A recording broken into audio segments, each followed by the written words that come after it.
Rikthehemi në studio, si çdo muaj dhjetor, një vëmendje të veçantë ja kushtojmë ushqimit, por veçanërisht këtë javë është folur shumë për kuzhinën italiane dhe në mes kësaj jave u bë e ditur se kuzhina italiane u njoh zyrtarisht nga UNESCO si pjesë e trashëgimisë kulturore jo materiale të njerëzimit. Është një vlerësim që shkon në fakt përtej shijes, është një vlerësim për kulturën, për kujtesën kolektive, për rritjen e gatimit dhe mbi të gjitha për identitetin. E në këtë sfond ne kemi kënaqësinë të flasim sot me një nga kuzhinierët më të talentuar shqiptar që jeton dhe punon në Itali dhe karrierën e tij e ka ngritur atje, Ardit Curin, shef Ardit Curin. Ai është pjesë e një gjenerate që po jep një dimension të ri gastronomisë shqiptare në skenën ndërkombëtare, në një kohë kur edhe vetë kuzhina jon po përmendet gjithnjë e më shpesh në listat e kuzhinave më të mira në botë. Shef Arditi ka edhe restorantin e tij në San Gimignano, pothuajse në zemër të Toskanës, dhe sot duam të kuptojmë çfarë do të thotë një njohje e tillë për Italinë, për gjithë rajonin ton dhe si mund të shfrytëzojmë momentin për të ngritur më lart kuzhinën shqiptare. E kemi në një lidhje të drejtë për drejtë shef Arditin që nuk nguron asnjëherë të jetë i gatshëm për të folur për këtë. Ardit, përshëndetje. Përshëndetje, mirë se u gjeta, si jeni? Ne shumë mirë, por do donim të flisnim më tepër për kuzhinën, për gatimet, për pjatat që pëlqehen më së shumti dhe mbi të gjitha, për këtë që sapo folëm për njohjen e kuzhinës italiane nga UNESCO. Çfarë do të thotë kjo si shef që punoni në Itali, fakti që kuzhina italiane u shpall si trashëgimi botërore nga UNESCO? Eksaktësisht, kjo është një arritje shumë e madhe, një nder shumë i madh dhe nder edhe për kushdo gatuan ose jeton në Itali, po kushdo që si thuhet ushton zanatin e tij në anë të kuzhinës duke gatuar kuzhinën italiane. Kjo kjo arritje nuk është thjesht disa riceta të bëna bashkë ose sistema parë, më shumë një stil jetese kjo kuzhina italiane, domethënë, sepse është ato gjestet e vogla të çdo dite që ne bëjmë, që italianët bëjmë, ne themi ne se ne kemi vite që jetojmë këtu, apo mbi 20 vite, kështu që kemi marrë atë pak a shumë traditën dhe kulturën e ushqimit, domethënë çdo gjë nis që nga zgjedhja e ushqimit, e lëndëve të para, pastaj ajo kujtesa, ajo memoria e shijes që nuk e harrojmë kurrë, mundohemi gjithsesi që ta përgatisim çdo ditë për të mbajtur një memorie të fortë asaj çka qenë dhe çka është kuzhina italiane. Kjo besoj është një nga lëndët kyçe përditshmëria, kjo do të thotë, përditshmëria është lënda kyçe e arritjes së këtij rezultati, që do të thotë shumë për Italinë sidomos, por edhe pse jo për gjithë Europën edhe Ballkanin, diku edhe ne për shembull jemi të lidhur deri diku me kuzhinën italiane, flas ne si Shqipëria. Po, patjetër. Ti e përmende që është përditshmëria, është një stil jetese kuzhina italiane në vetvete, por mbi të gjitha, gatimi, ushqimi është edhe identitet për secilin komb apo jo. Mund të na përmendësh disa elementë të tjerë që e kanë bërë kuzhinën italiane të jetë në këtë stadium? Para disa ditësh ajo u rendit edhe në vendin e parë të Top Atlas të gastronomive më të mira në botë, ishte number 1. Çfarë e bën të pakonkurrueshme kuzhinën italiane? Atëherë, mbi të gjitha është memoria që e bën të pakonkurrueshme, sepse ka riceta që janë shumë identitarje, që nuk ndryshojnë. Janë të trashëguara, brez pas brezi. Eksaktësisht kjo, edhe shumëllojshmëria e ricetave që do të them unë jetoj në San Gimignano, sistemi parë në qendër në zemrën e Toskanës. Në qoftë se unë shpërngulem thjesht 10 kilometra larg qendrës ku unë banoj, janë riceta të tjera. Po flasim për një lartësi kaq të vogël, 10 kilometra, sa janë 5 minuta me makinë për shembull, po janë riceta tradita të tjera. Po flasim gjithmonë për Toskanën, ma kupton, nuk po largohemi në rajone të tjera. Kështu që kjo është ajo, domethënë, një nga sekretet, elementet thelbësor. Edhe pastaj edhe njerëzit vetë, domethënë unë nuk e di, por në jetë janë shumë pak etnit njerëzit të shtetësitë, po flas për njerëz që sa po mbaron dreka, mendimi tjetër i parë domethënë është çfarë do hajmë për darkë. Kështu që ka një lidhje shumë të fortë me Me ushqimin, ushqimin, domethënë po dhe kjo shpjegon të gjitha. jeton besoj për ushqimin. Tani, a mendoni se ky vlerësim i kuzhinës italiane do të ndikojë në mënyrën se si shefat në restorantet në gjithë Italinë do të punojnë në të ardhmen, apo s'ka të bëj fare? Ata din ta bëjnë këtë gjë shumë mirë dhe vazhdojnë të jenë të njëjtë. Unë mendoj se ndryshimi vetëm do jetë nga krenaria, domethënë që italianët dhe shefat italianë ose shefat që jetojnë si unë, që jetojmë në Itali, do jemi krenar akoma dhe më shumë, bëjmë pjesë të këtij rajoni, të këtij tip kuzhine. Mendoj se nuk do ketë ndonjë ndryshim impaktiv shumë të madh, sepse nëse arritëm në Itali, nëse Italia arritej të bëhet pjesë e UNESCO-s kuzhina po flas, nuk kjo është një nga motivet që nuk do ndryshojmë. Si që in Itali thonë, il cavallo che vince non lo deve mai cambiare. Do thonë që kali që fiton pse do ta ndrosh, vlerë kështu se është okay, a kupton? Okej. Tani e prekëm dhe pak më parë që vet UNESCO ka vlerësuar këtë trashëgiminë brez pas brezit të recetave të lashta dhe pa diskutim që kjo ndikon edhe në mënyrën e punës të secilit shef në çdo lloj restoranti në Itali. Po sa e vështirë është të ruash traditën pa u bërë ndoshta përsëritës nostalgjik dhe ta modernizosh atë pa e deformuar? Unë besoj se kjo është pjesa shumë më e vështirë, domethënë se kur ti ideon një ricetë të re, është shumë e thjeshtë, është e jotja, është autentike jotja. Kështu që nuk ke mizura, si thon metra që të masin si e ke bërë, pse e ke bërë, çysh e ke bërë. Në kuptimin që të flas për shkak edhe nga eksperiencat e mia të para, domethënë sot e 20 vite më parë, kur gatuja tradicionin italiane, vetëm domethënë pjesët tradicionale, isha gjithmonë subjekt krahasimi me gjyshen, me mamin, me tezën, me havën, me kudion. Edhe kjo e bën të këtë pjesë shumë të vështirë deri ku jo për arritjen, por thjesht që je gjithmonë i gjykuar me dikë, a kupton? Vesh në krahasim. Edhe kur vesh krahasim me gjyshin, domethënë ti automatikisht e humbur, se unë çfarë do lloj gjëje që do bëj krahasim një pjatë që e gatonte gjyshja ime, nuk ka shanse të fitoj, edhe ta ketë bërë kuzhinieri më i mirë në botë. Okej, ti je modest, por besoj që ja ke arritur në një farë mënyre edhe recetës së gjyshes.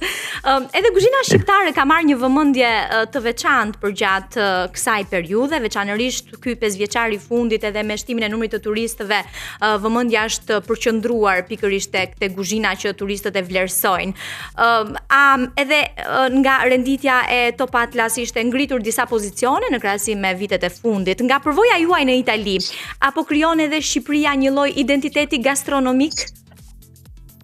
Shqipëria, për sa unë jam i bindur, mendoj dhe besoj të kjo gjë, gjithmonë kemi patur identitetin gastronomik. Vetëm se thjesht, domethënë, deri para pak vitesh ishte diçka e mbetur në rajonin tonë, në Shqipëri, domethënë.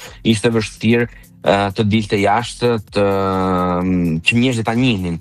Me rritjen e turizmit, kjo ka ndikuar shumë, ka krijuar shumë pritshmëri, por edhe nga ana tjetër, domethënë, me gjithë ne shqiptarë, se jemi shumë shqiptarë që bëjmë shefa kuzhinë, domethënë, vajzave, çunave, grasi, thonë që merren me kuzhinë, dhe kjo ka rritur deri diku që të krijojë kuriozitet, domethënë, tek tuajt. Pavarësisht desha dhe thjesht po lidhem me që po flasim në këtë prizmë të këtij detaji, që po e quajmë kështu. Këtë vit ka nisur edhe domethënë një iniciativë shumë e bukur, shumë e fortë, domethënë për sa i përket kuzhinës shqiptare, për sa i përket transportimit kuzhinës shqiptare në gjithë botën, që është iniciativa e Alp Chef. Nuk e di nëse e ndjeni apo jo. Është diçka që shumë e fortë që po rrit shumë kuriozitetin, domethënë, të kuzhinës shqiptare, por kjo është thjesht, domethënë, një iniciativë shumë e vogël tani, po besoj që do rritet shumë edhe më shumë. Ideja e kësaj gjëje është, okay, të njohim kuzhinën shqiptare, të krijojmë një identitet, por edhe ta çojmë, ta transportojmë përtej rajoneve shqiptare kuzhinën, domethënë, që të ketë një identitet fort, po mbi të gjitha Eksaktësisht, edhe për sa i përket produkteve shqiptare, që janë disa produkte si mas mendimit tim që unë edhe në Itali që është, unë mendoj që është kula, si thon, pjesa më interesante për sa i përket lëndës së parë, po ne kemi disa produkte shqiptare që janë vërtet shumë super, wow, domethënë që meritojnë të kenë atë vëmendjen e duhur. njohurinë e duhur, vëmendjen e duhur, eksakt. Tani, a mund ta thuash një prej elementëve më të keq kuptuar të kuzhinës shqiptare jashtë vendit? A ka ndonjë element që keq kuptohet? Jo, me të thënë drejtën, që elemente nuk besoj që do të ketë që ka patur me sa diull, me sa kam patur mundësinë të krahasohem ose sa ka patur mundësinë që unë të gatuaj edhe kuzhinën shqiptare ta propozoj në restorantin tim. Është thjesht mosnjohuria, domethënë ignoranca në kuptimin e mirë të fjalës, që njerëzit nuk njohin çka është kuzhina shqiptare. Kjo është një besoj deri diku një ndalim për sa i përket domethënë kuzhinës tonë. Por thjesht domethënë në momentin që njerëzit e provojnë, po normalisht nuk duhet bëjmë krahasime sepse nuk është ne jemi këto, të tjerët janë ato, kupton, nuk duhet të hyjmë në krahasim. Okej, kush më i fort, kush më i but, kush më pak rëndësi ka kjo, por thjesht ajo ideja që unë mendoj që ne duhet të shtym shumë, domethënë është thjesht që ne duhet të fokusohemi diku. Të tregojmë botës çka ne jemi, çka ne. Eksaktësisht, kjo është identiteti fort. Identiteti fort. Para 2 javësh edhe BBC Travel Fact bëri një artikull shumë të gjatë për rikthimin e vëmendjes tek recetat e gjysheve që në Shqipëri, që është kthyer në një interes të jashtëzakonshëm edhe për turistët që vizitojnë Shqipërinë, dhe interesi i tyre më i madh ishte pikërisht tek recetat e vjetra që duhet të inkorporohen edhe në restorantet prestigjioze, restorantet premium në Shqipëri. Kështu që kjo është, besoj, një traditë që duhet na vlej ta ruajmë, edhe ndoshta një pjesë identiteti për të prezantuar edhe jashtë, apo jo?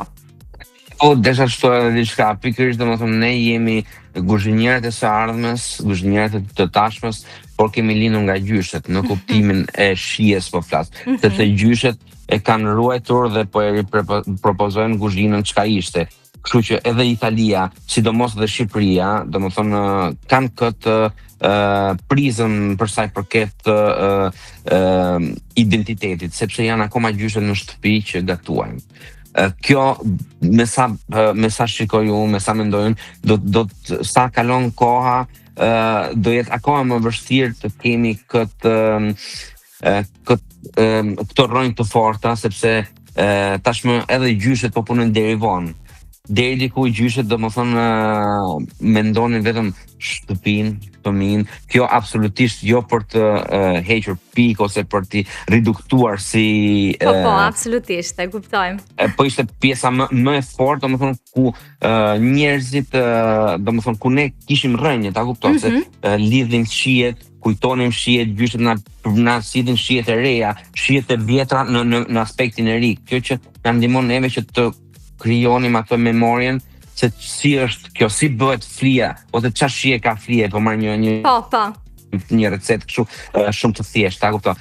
Ndërsa ditën e sotme, ose mbas 20 vitesh, mbas 30 vitesh, thjesht do marrim disa libra kuzhine, besoj, edhe do mundohemi të gjejmë recetën. Edhe për këtë unë domethënë jap shumë detyrë por gjysheve që të investojnë shumë kohë tek të rinj, tek fëmijët që të mësojnë sa më shumë për sa i përket kuzhinës. Po, ti trashëgojnë ashtu siç duhet recetat që i kanë bërë. Për të ndalur edhe tek industria në tërësi e gastronomisë, si mund të konkurroj Ballkani në një treg ku gastronomia përshndrohet në një industri kulturore globale? Ti je një shef që besoj nuk e lën vend pa vizituar dhe vëmendja jote është përqendruar tek çdo gjë që të është servirur. Si e shikon këtë? Atëherë, unë besoj që si pasë më parë, ne nuk duhet të bëjmë gara, nuk duhet të futemi në gara me vendet e tjera, ose me vendet e tjera. Por thjesht, domethënë, Ballkani e ka identitetin e tij, Shqipëria e ka identitetin gastronomik, edhe është thjesht ajo, ekskluziviteti i shijes që e bën konkurrencë në botë, sepse kur krijojmë një shije, kur krijojmë një pjatë, një recetë, që bëhet si thon trashëgimi e Shqipërisë, po e quajmë kështu, ajo thjesht krijon kurreshtin edhe ajo pjata, ajo një ide gastronomike, ajo krijon kurreshtin dhe interesin e të gjithë njerëzve, të gjithë botës, sepse kur kemi një ekskluzivitet të një shije, të një mënyre të jetuari, unë besoj që ajo është pjesa më e mirë dhe më thjesht. Pastaj normalisht për të bërë që të njohet kjo gjë duhet të investojmë në si thuhet në promovimin e saj. Promovimin, eksaktësisht po. Okay. Më fal për disa nuk ka problem fare. Jeni shumë okay. Tani do të bëj dhe disa pyetje të tjera pikante, do doja përgjigje të shkurtra nëse do të mundeshe. Nëse UNESCO do të zgjidhte vetëm një pjatë shqiptare për të përfaqësuar vendin, cila mendon se do të ishte ajo, sipas këndvështrimit tënd?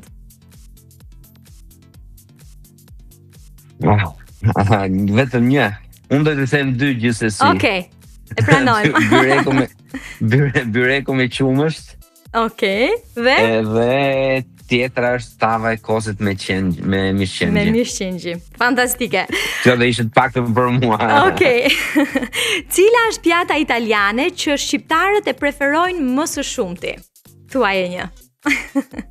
Nëse e ke gjetur. Po, do nda nuk e kam një, po do mundohem duke menduar unë se çfarë do preferoja, domethënë.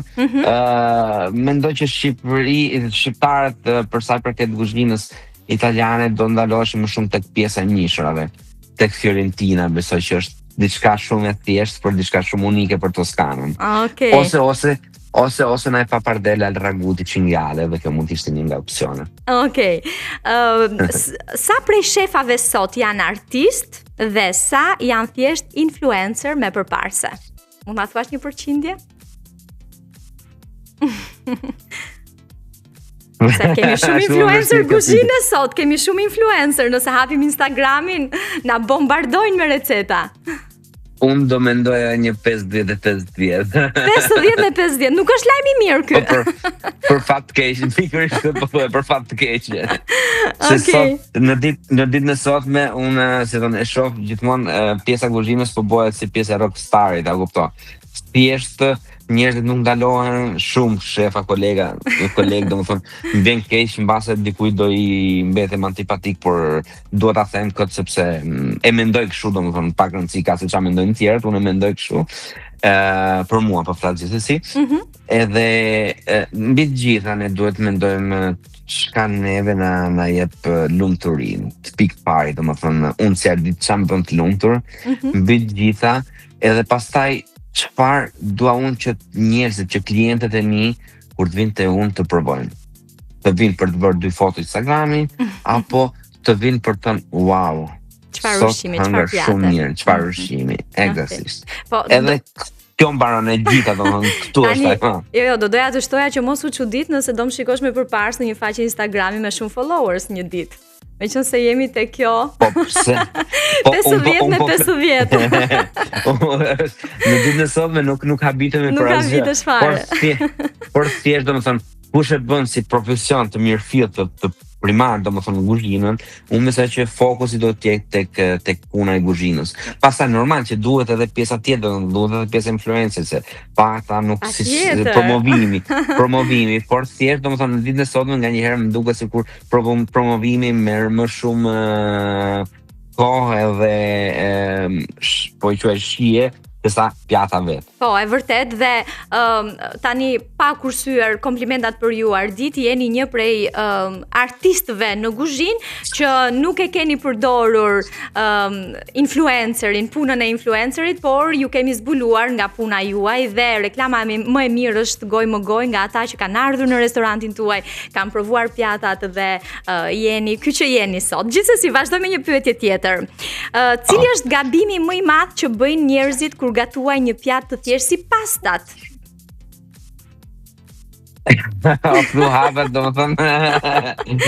Një prej gabimeve.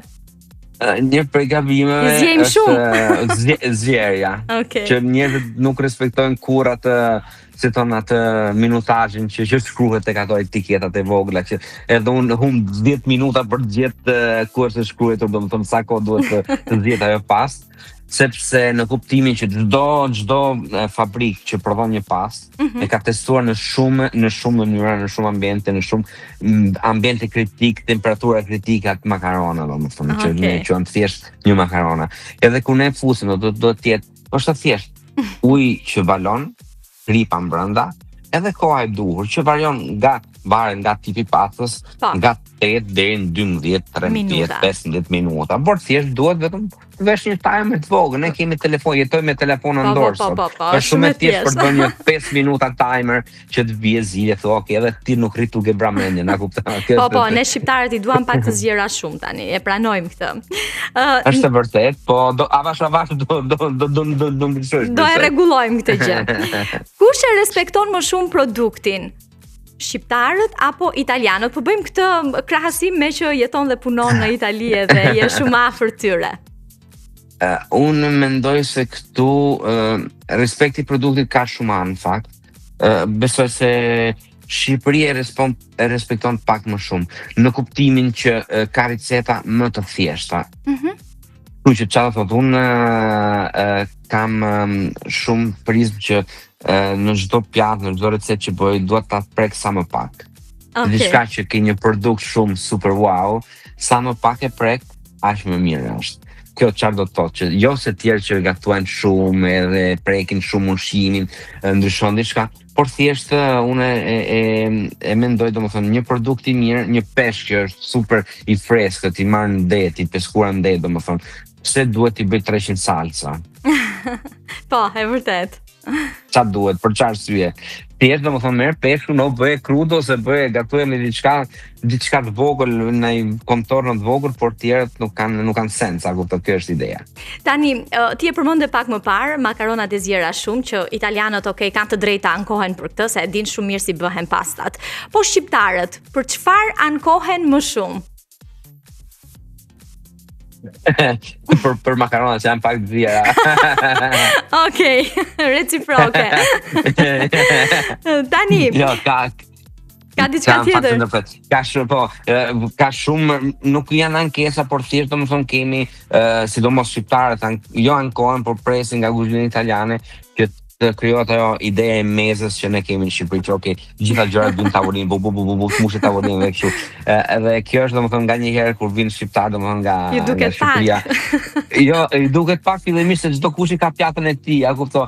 Po nga një anë domethënë është okay, por është nga ana tjetër e Shqipërisë domethënë e kuptoj, sepse ajo pjesa e ndarjes është edhe diçka tjetër në vetë domethënë që jep atë kondivizione, domethënë me tavolinën, me njerëzit që ke për rreth të rrotull, a kupton? Është gjë e bukur ajo, jo se tjetra është ndryshim më mirë ose më keq. Vetëm thjesht në mënyra të tjera, domethënë të jetuar tavolinën. Tani se më erdhi spontanisht kjo pyetje, ku ka më shumë dram në kuzhinë, në një familje italiane apo në një familje shqiptare? Në një familje italiane, absolutisht. Sepse, po, në kuptimin që në familje italiane, si thon, është ajo ide që një koncept që se kam kuptuar asnjëherë, edhe kjo domethënë e bën gjithsesi unike, edhe e bën aty në UNESCO, sepse këto janë ato që çfarë ndodh aty? Në familje italiane është thjesht që në një familje, se në Shqipëri pak a shumë jemi 5, 6, 10 persona ato që janë, edhe gatuhet 1, 2, 3 gjëra për të gjitha, kupton? Po. Ndërsa në familje italiane, janë 5 persona, shpesh herë që janë 5 gjëra të ndryshme, sepse ai nuk i pëlqen atë, ajo nuk i pëlqen ky, gjyshi nuk kanë atë. Edhe kështu që gatojnë 5 gjëra, 5 receta të ndryshme për një tavolinë në shtëpi. Kjo është ajo pjesa domethënë e dramës, por kjo e bën edhe unike, a kupton? Kjo është ajo që do të thoya. Po ne jemi mësuar me gjyshet dhe nënat tona tradicionale që thon këtë kemi dhe këtë do ham. Prandaj është më e lehtë ndoshta. A jemi ne gati për një kulturë të vërtet slow food apo ende jetojmë me mendësinë shpejt dhe shumë? Si mendon? Ne kemi të gjithë letrat në rregulla për të patur një slow food. Ne deri para 15 vitesh o 20 vitesh, po e quajmë kështu, ne jetonim me slow food. vetëm thjesht kur diçka ndryshon, e reja, emancipimi, vetëm thjesht shpesh herë në Shqipëri ne marrim atë emancipimin në mënyrë besoj deri diku, më falni, mbase fjalët nuk janë, se nuk është as thjesht që të kesh, do të them, nuk janë shumë të duhura ato të zgjedhura mirë, po shumë vinë dhe kështu do ju them. Po patjetër, pa problem. Emancipimi mendoj që është diçka shumë e thjeshtë, por shumë e vështirë, sepse të emanciposh nuk do të thuash që të prishësh, të ndryshosh. Të emanciposh do të thotë të japësh edhe vlerë asaj çka po bëjmë. Ne kemi patur, kemi jetuar. Unë vi nga fshati, si thonë, unë jam katunar Tirane, po them dialektin tim. Edhe ne kemi jetuar, domethënë, gjithmonë me çdo fucë, ne çap prodhonim hanim.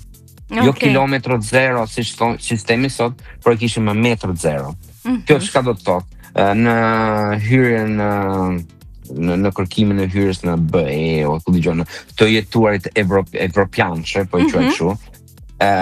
Kemi harruar që ne kemi shumë vlera në tokën tonë. Ne mund të jetojmë me tokën tonë, siç kemi jetuar për mbi 50 vite. Po, e vërtet. Shumë më tutje.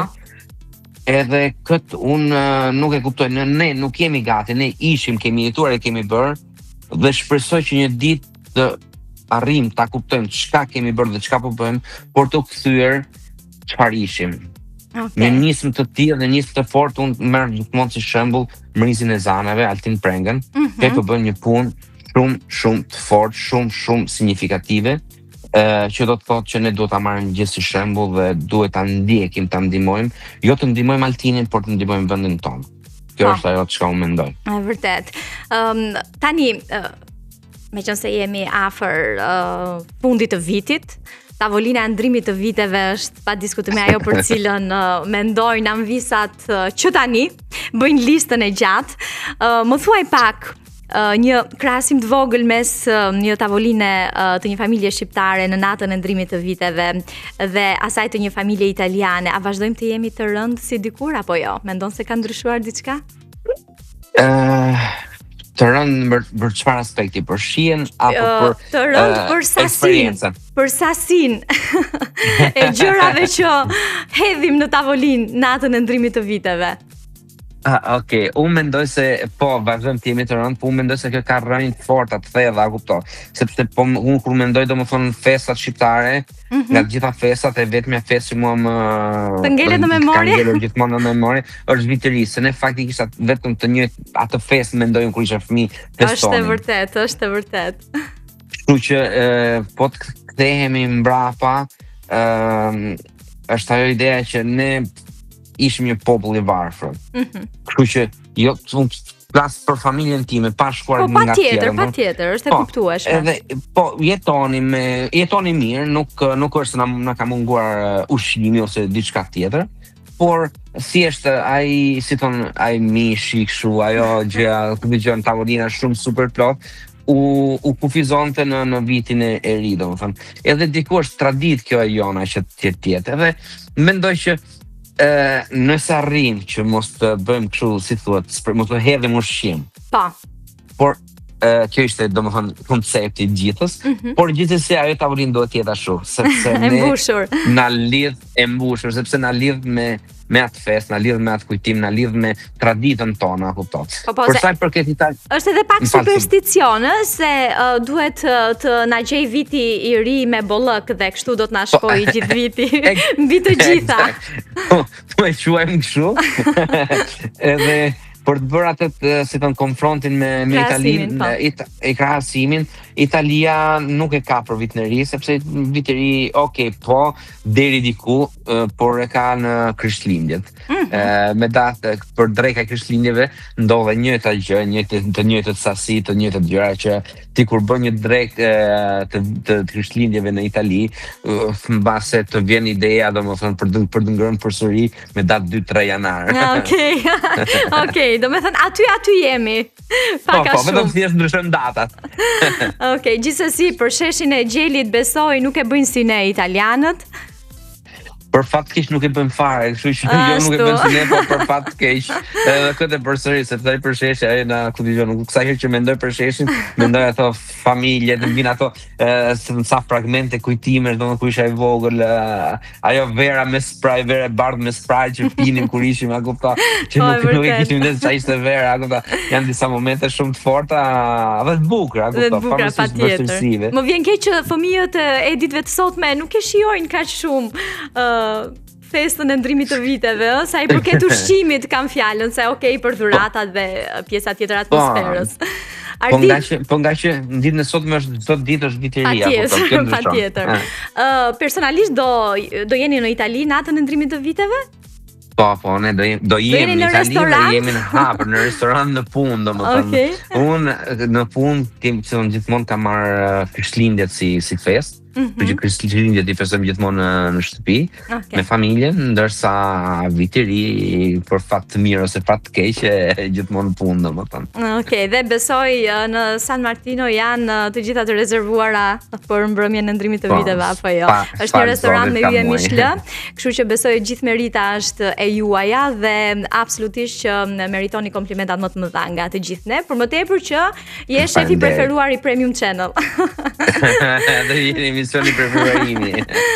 Ardit, falenderoj shumë për kohën që na kushtove dhe ju urojmë punë të mbarë dhe gëzuar festat, sepse jemi... Gjithashtu, kënaqësi, gjithë mirë dhe juve dhe festa sa më të mbara dhe më të mira. Faleminderit, do të kemi mundësi të flasim sërish. Gjithë të mirat. Patjetër, gjithë mirat. Okej, ishim me shef Ardit Curin nga zemra e Toskanës, San Gimignano, aty ku ka edhe restorantin e tij dhe ku emra edhe të Hollywoodit kanë ndaluar aty për të marrë gjithë atë gujt shijeje të mirëfillt, për këtë shije që në fakt vetëm këto ditë u njoh nga UNESCO si pasuri botërore.